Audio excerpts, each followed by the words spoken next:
Okay, yeah, I guess. So, I know weirdly because I've always played music, and throughout, like, being a teenager, I used to play in bands. I was a guitar player, and I kind of went through the whole, like, playing in a lot of bands and doing that whole thing. And I did, like, a music degree in Leeds University in the north of England, and I kind of got through the whole thing at the age 21, and I was like, I don't know what the hell I'm supposed to be doing, like, with my life. And that was, like, when I started, like, fucking around with GarageBand and... Oh, sorry, I'm not trying to swear, right? Yeah. Messing around with GarageBand and, like, Logic and things like that. And it was only kind of after I'd done a whole course in the kind of business of music and stuff like that that I kind of thought about making electronic music and, like, producing and stuff, because I'd only ever been in bands and things like that and played saxophone and all those type of things. And so yeah, I've always been into the whole thing. And then it was probably around literally turning 20 or 21 where I figured, like, I was always into hip hop music and stuff, so I was like, I'm just gonna make beats. And, like, it was something that I really enjoyed, but I'd never really thought about that much before.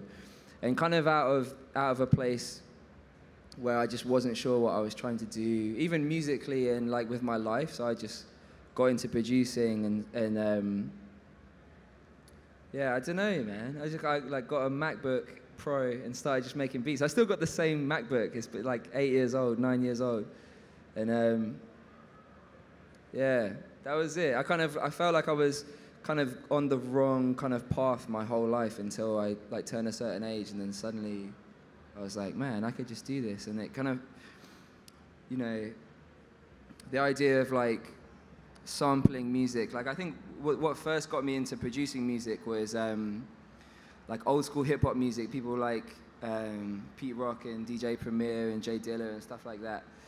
That was, it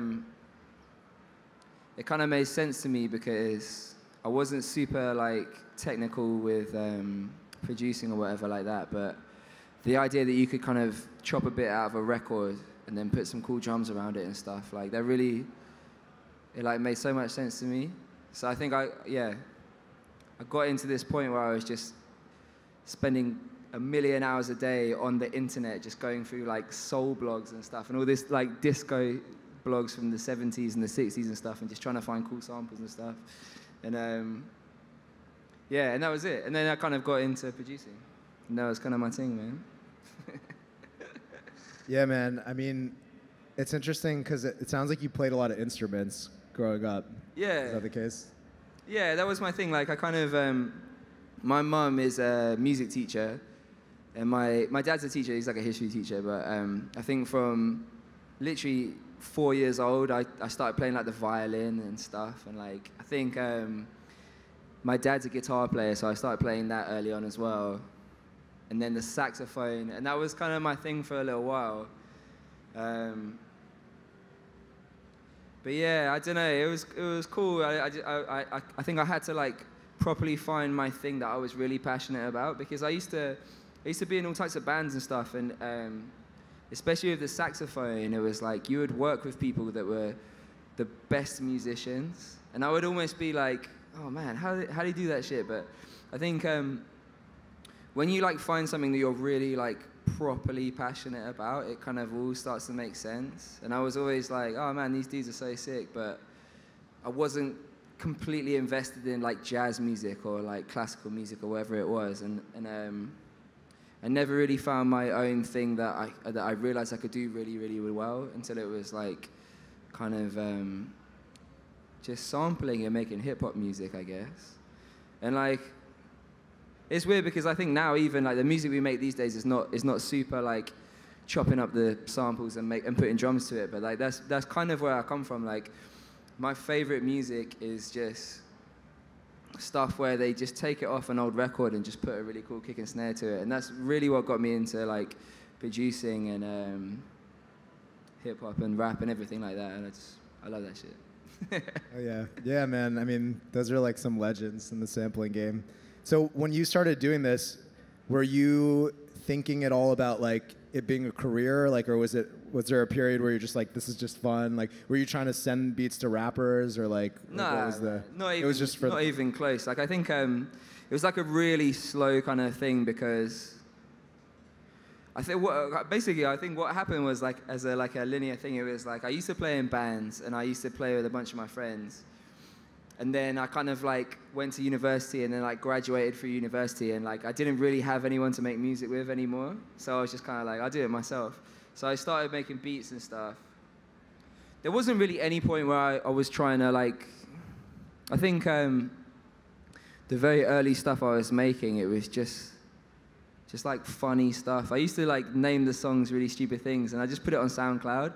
I think like, it's a really fun thing to do, and I don't think it really happens anymore, but we could literally just make a beat in like 2 hours and put it on SoundCloud and give it a stupid name, and like people would listen to it, you know, and that's kind of like, I guess the whole rush of doing it was just kind of like the instant reaction to like making a song like that and just hear it, like letting people hear it and stuff. I didn't think for a second, I was never sending my beats to rappers because I knew they sounded a bit shit, or sorry, bad. And like, yeah, it wasn't really like that. I never saw it as like, I'm trying to send this person, they're gonna rap on it. I was just like, I'm making rap beats that sound like they're from 10 years ago, but I really like it, and like other people are gonna like it and stuff, so, yeah. And how early before like the start of Snakehips was that? Like, well, no, the stupid thing is I was, that was Snakehips, okay, essentially. Yeah. But I think I used to do this thing where I'd like, we'd like go to concerts at music festivals and I'd pull my trousers up really high and do this stupid dance move, and that's why people call me Snakehips. So the music was always called Snakehips from like way back.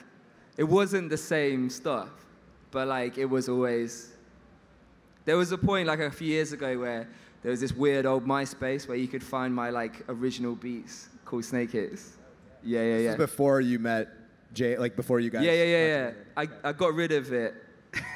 Yeah. It took a little while. It genuinely took a little while. Like, I had a few, you know, when you like have like a couple of passwords that you use for everything. So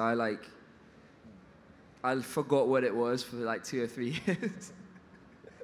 But it's gone now. Don't look for that. Oh my God, the archives. Someone's gonna go dig that up. That's amazing. So you were already like using that name and like doing your thing. Then at some point you linked up with James. Did you guys meet in music school? Like, how did you guys first meet?